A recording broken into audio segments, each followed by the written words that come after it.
ومن أظلم ممن منع مساجد الله أن يذكر فيها اسمه وسعى في خرابها أولئك ما كان لهم أن يدخلوها إلا خائفين لهم في الدنيا خزي ولهم في الآخرة عذاب عظيم ولله المشرق والمغرب فأينما تولوا فثم وجه الله إن الله واسع عليم وقالوا اتخذ الله ولدا سبحانه بل له ما في السماوات والأرض كل له قانتون بديع السماوات والأرض وإذا قضى أمرا فإنما يقول له كن فيكون وقال الذين لا يعلمون لولا يكلمنا الله أو تأتينا آية كذلك قال الذين من قبلهم مثل قولهم تشابهت قلوبهم قد بينا الآيات لقوم يوقنون إنا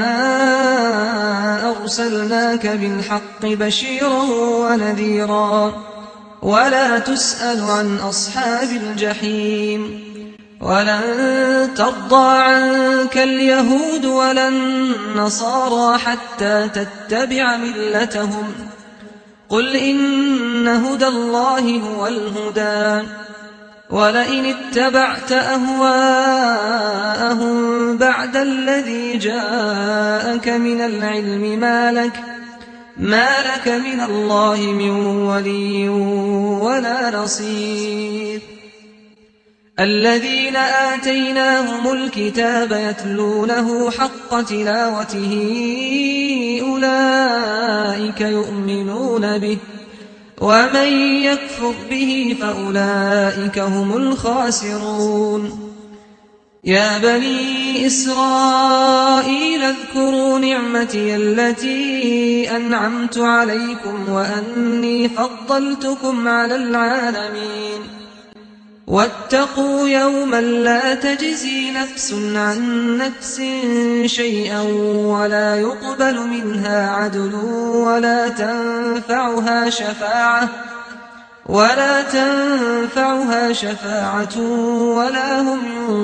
ينصرون وإذ ابتلى إبراهيم ربه بكلمات فأتمهن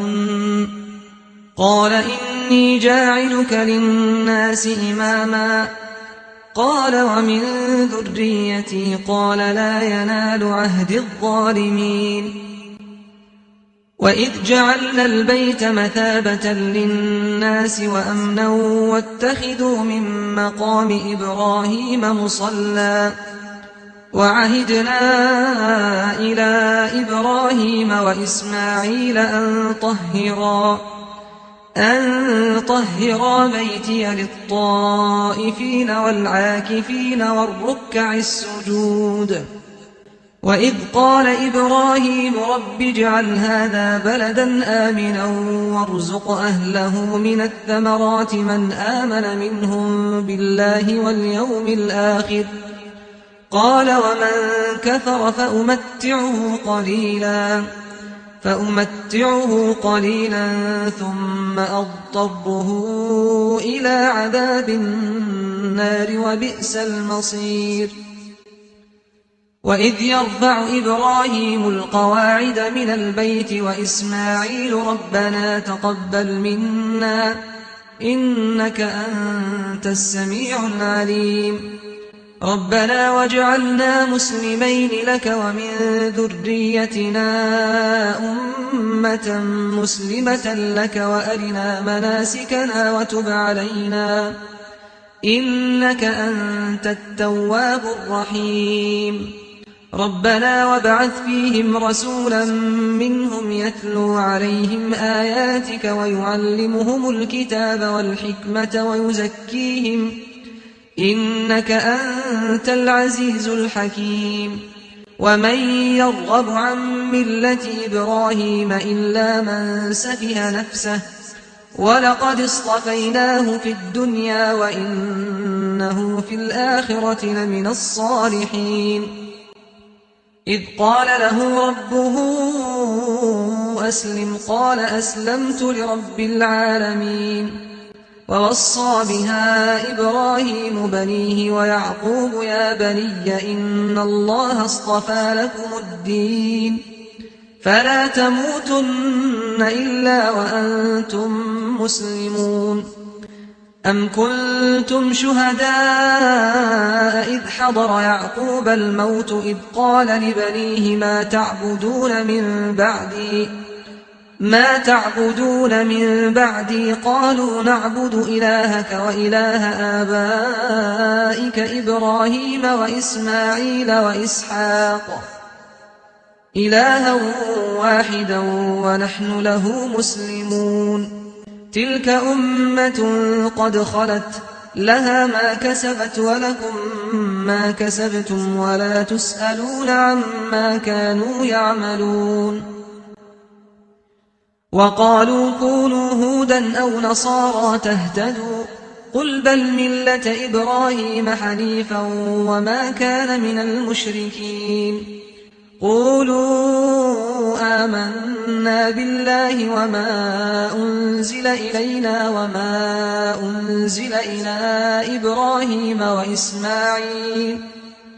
وما أنزل إلى إبراهيم وإسماعيل وإسحاق ويعقوب والأسباط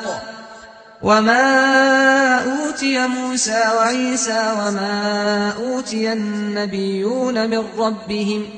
لا نفرق بين أحد منهم ونحن له مسلمون فإن آمنوا بمثل ما آمنتم به فقد اهتدوا وإن تولوا فإنما هم في شقاق فسيكفيكهم الله وهو السميع العليم صبغة الله ومن أحسن من الله صبغة ونحن له عابدون قل أتحاجوننا في الله وهو ربنا وربكم ولنا أعمالنا ولكم أعمالكم ونحن له مخلصون أم تقولون إن إبراهيم وإسماعيل وإسحاق ويعقوب والأسباط كانوا هودا أو نصارى قل أأنتم أعلم أم الله ومن أظلم ممن كتم شهادة عنده من الله وما الله بغافل عما تعملون تلك أمة قد خلت لها ما كسبت ولكم ما كسبتم ولا تسألون عما كانوا يعملون سيقول السفهاء من الناس ما ولاهم عن قبلتهم التي كانوا عليها قل لله المشرق والمغرب يهدي من يشاء إلى صراط مستقيم وكذلك جعلناكم أمة وسطا لتكونوا شهداء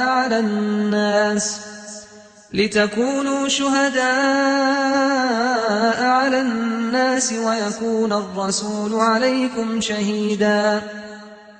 وما جعلنا القبلة التي كنت عليها إلا لنعلم من يتبع الرسول ممن ينقلب على عقبيه وإن كانت لكبيرة إلا على الذين هدى الله وما كان الله ليضيع إيمانكم إن الله بالناس لرؤوف رحيم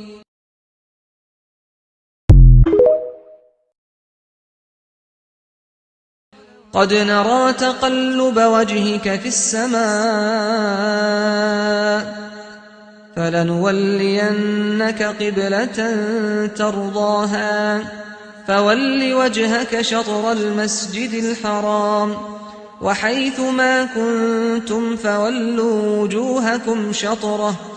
وإن الذين أوتوا الكتاب ليعلمون أنه الحق من ربهم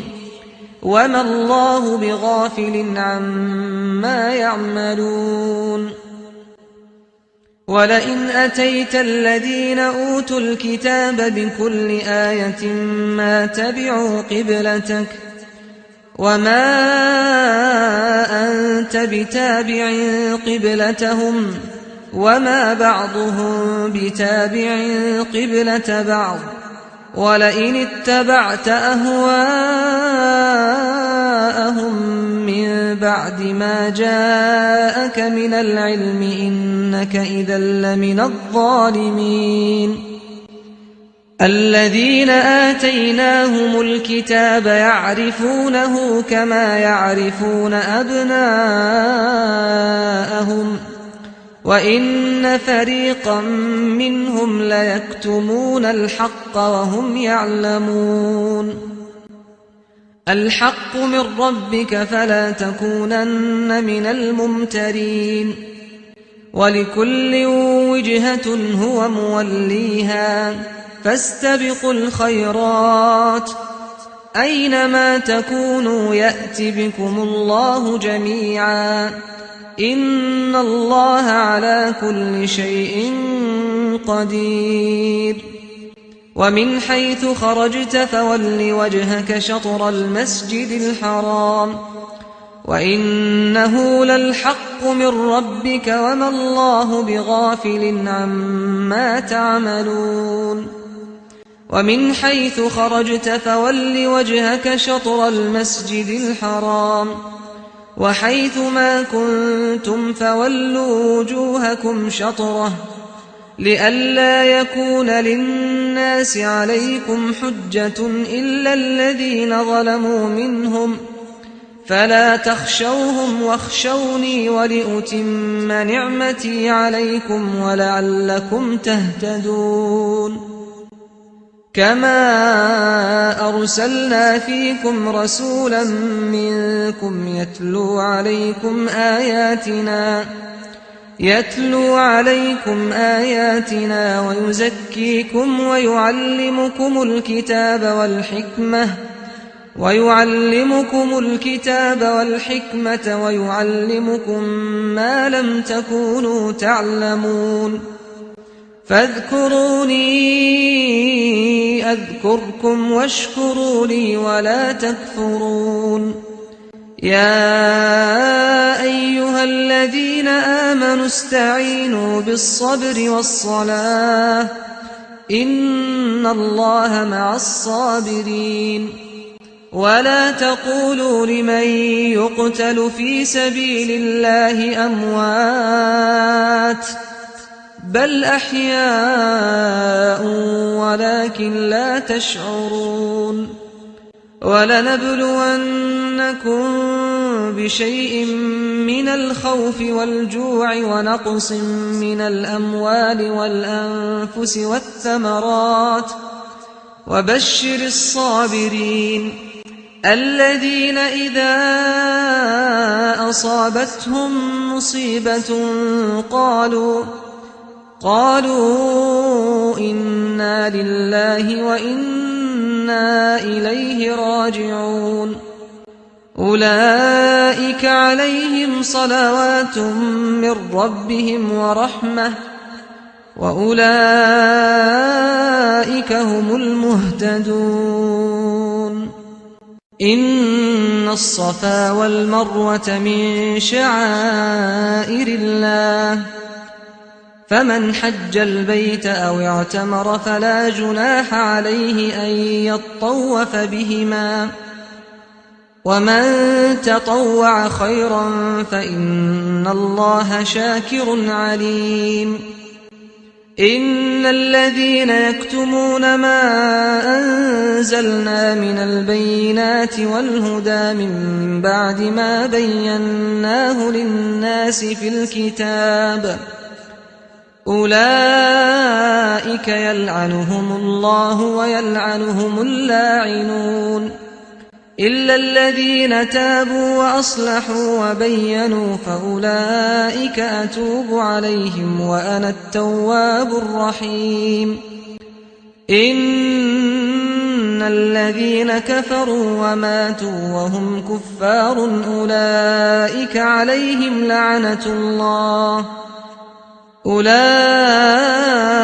عليهم لعنة الله والملائكة والناس أجمعين خالدين فيها لا يخفف عنهم العذاب ولا هم ينظرون وإلهكم إله واحد لا إله إلا هو الرحمن الرحيم إن في خلق السماوات والأرض واختلاف الليل والنهار والفلك التي تجري في البحر بما ينفع الناس وما أنزل الله من السماء من ماء فأحيا به الأرض بعد موتها وبث فيها من كل دابة وتصريف الرياح والسحاب المسخر بين السماء والأرض لآيات لقوم يعقلون ومن الناس من يتخذ من دون الله أندادا يحبونهم كحب الله والذين آمنوا أشد حبا لله ولو يرى الذين ظلموا إذ يرون العذاب أن القوة لله جميعا وأن الله شديد العذاب إذ تبرأ الذين اتبعوا من الذين اتبعوا ورأوا العذاب وتقطعت بهم الأسباب وقال الذين اتبعوا لو أن لنا كرة فنتبرأ منهم كما تبرأوا منا كذلك يريهم الله أعمالهم حسرات عليهم وما هم بخارجين من النار يا أيها الناس كلوا مما في الأرض حلالا طيبا ولا تتبعوا خطوات الشيطان إنه لكم عدو مبين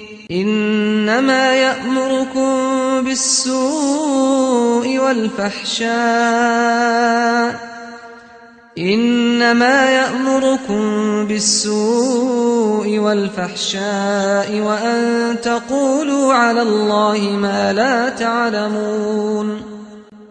وإذا قيل لهم اتبعوا ما أنزل الله قالوا بل نتبع ما ألفينا عليه آباءنا أولو كان آباؤهم لا يعقلون شيئا ولا يهتدون ومثل الذين كفروا كمثل الذي ينعق بما لا يسمع إلا دعاء ونداء صم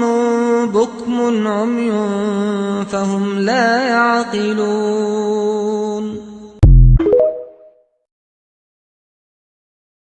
يا أيها الذين آمنوا كلوا من طيبات ما رزقناكم واشكروا لله إن كنتم إياه تعبدون إنما حرم عليكم الميتة والدم ولحم الخنزير وما أهل به لغير الله فمن اضطر غير باغ ولا عاد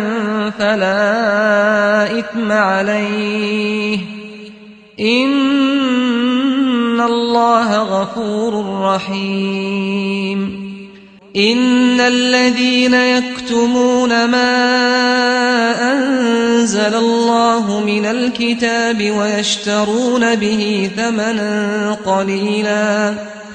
ويشترون به ثمنا قليلا أولئك ما يأكلون في بطونهم إلا النار ولا يكلمهم الله يوم القيامة ولا يزكيهم ولهم عذاب أليم أولئك الذين اشتروا الضلالة بالهدى والعذاب بالمغفرة فما أصبرهم على النار ذلك بأن الله نزل الكتاب بالحق وإن الذين اختلفوا في الكتاب لفي شقاق بعيد ليس البر أن تولوا وجوهكم قبل المشرق والمغرب ولكن البر من آمن بالله واليوم الآخر والملائكة والكتاب والنبيين وآتى المال على حبه ذوي القربى واليتامى والمساكين وابن السبيل والسائلين وفي الرقاب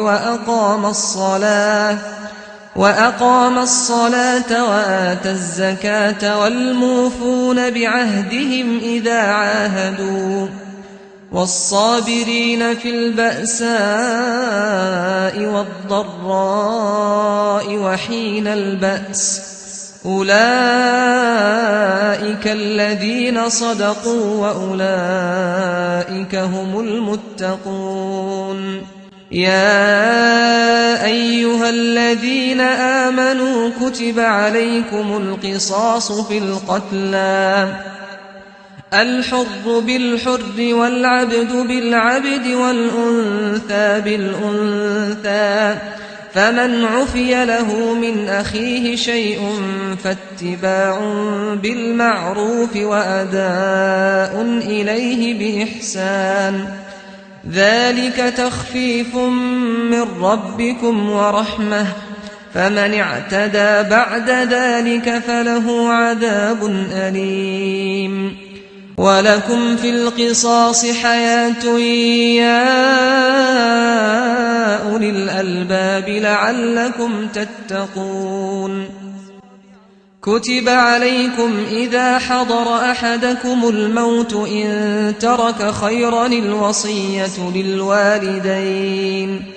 إن ترك خيرا الوصية للوالدين والأقربين بالمعروف حقا على المتقين فمن بدله بعدما سمعه فإنما إثمه على الذين يبدلونه إن الله سميع عليم فمن خاف من موص جنفا أو إثما فأصلح بينهم فلا إثم عليه إن الله غفور رحيم يا أيها الذين آمنوا كتب عليكم الصيام كما كتب على الذين من قبلكم لعلكم تتقون أياما معدودات فمن كان منكم مريضا أو على سفر فعدة من أيام أخر وعلى الذين يطيقونه فدية طعام مسكين فمن تطوع خيرا فهو خير له وأن تصوموا خير لكم إن كنتم تعلمون شهر رمضان الذي أنزل فيه القرآن هدى للناس وبينات من الهدى والفرقان فمن شهد منكم الشهر فليصمه ومن كان مريضا أو على سفر فعدة من أيام أخر يريد الله بكم اليسر ولا يريد بكم العسر ولتكملوا العدة ولتكبروا الله على ما هداكم ولعلكم تشكرون وإذا سألك عبادي عني فإني قريب أجيب دعوة الداع إذا دعان فليستجيبوا لي وليؤمنوا بي لعلهم يرشدون أحل لكم ليلة الصيام الرفث إلى نسائكم هن لباس لكم وأنتم لباس لهن علم الله أنكم كنتم تختانون أنفسكم فتاب عليكم وعفى عنكم فالآن باشروهن وابتغوا ما كتب الله لكم وكلوا واشربوا حتى يتبين لكم الخيط الأبيض من الخيط الأسود من الفجر ثم أتموا الصيام إلى الليل ولا تباشروهن وأنتم عاكفون في المساجد تلك حدود الله فلا تقربوها كذلك يبين الله آياته للناس لعلهم يتقون ولا تأكلوا أموالكم بينكم بالباطل وتدلوا بها إلى الحكام لتأكلوا فريقا من أموال الناس بالإثم وأنتم تعلمون يسألونك عن الأهلة قل هي مواقيت للناس والحج وليس البر بأن تأتوا البيوت من ظهورها ولكن البر من اتقى وأتوا البيوت من أبوابها واتقوا الله لعلكم تفلحون وقاتلوا في سبيل الله الذين يقاتلونكم ولا تعتدوا إن الله لا يحب المعتدين واقتلوهم حيث ثقفتموهم وأخرجوهم من حيث أخرجوكم والفتنة أشد من القتل ولا تقاتلوهم عند المسجد الحرام حتى يقاتلوكم فيه فإن قاتلوكم فاقتلوهم كذلك جزاء الكافرين فإن انتهوا فإن الله غفور رحيم وقاتلوهم حتى لا تكون فتنة ويكون الدين لله فإن انتهوا فلا عدوان إلا على الظالمين الشهر الحرام بالشهر الحرام والحرمات قصاص فمن اعتدى عليكم فاعتدوا عليه بمثل ما اعتدى عليكم واتقوا الله واعلموا أن الله مع المتقين